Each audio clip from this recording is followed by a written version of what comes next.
গণঅভ্যুত্থানের পরে যখন বিভিন্ন রকমভাবে একটা প্রচেষ্টা চক্রান্ত চলছে গণতন্ত্রকে আবার ধ্বংস করার জন্য, সেই মুহূর্তে এই 7ই নভেম্বর বিপ্লব সংহতি দিবস আমাদেরকে সেই পথেই যেতে উৎপ্রেরিত করে, যে পথে সত্যিকার অর্থেই আমরা বাংলাদেশে গণতান্ত্রিক রাষ্ট্র নির্মাণ করতে পারবো, একটা সমৃদ্ধ রাষ্ট্র নির্মাণ করতে পারবো, জনগণের ভোটের অধিকারকে নিশ্চিত করতে পারবো, বিচারের অধিকারকে নিশ্চিত করতে পারবো।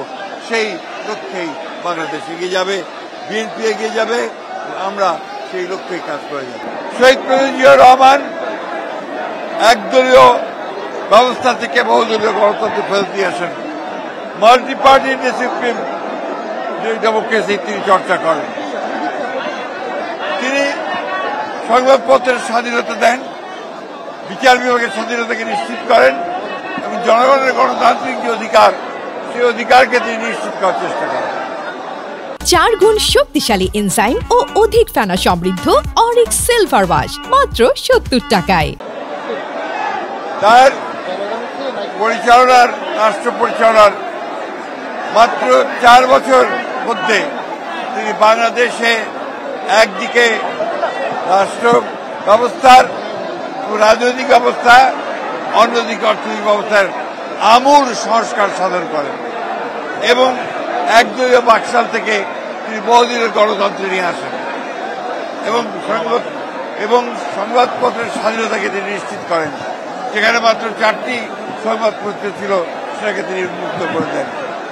অন্যদিকে বিচার বিভাগের স্বাধীনতাকে নিশ্চিত করেন, জুডিশিয়াল কাউন্সিল গঠন করেন এবং একই সঙ্গে অর্থনীতিতে তিনি মুক্ত বাজার অর্থনীতি চালু করেন। এই হয়েছিল শুরু বাংলাদেশের অগ্রযাত্রা।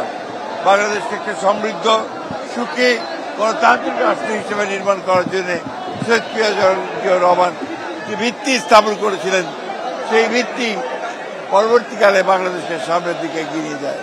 আজকে গার্মেন্টস আমরা ফ্যাক্টরি থেকে আরএনজি সেক্টর থেকে যে অর্থ আমরা আয় করি, একই সঙ্গে বিদেশে আমাদের শ্রমিক ভাইয়েরা কাজ করে যে রেমিটেন্স নিয়ে আসে, তারও ভিত্তি করেছিল শহীদ প্রেসিডেন্ট জিয়াউর রহমান। অর্থাৎ এই হরজন্মা মহাপুরুষ তিনি বাংলাদেশের অগ্রগতির মূল ভিত্তি রচনা করে দিয়েছিলেন।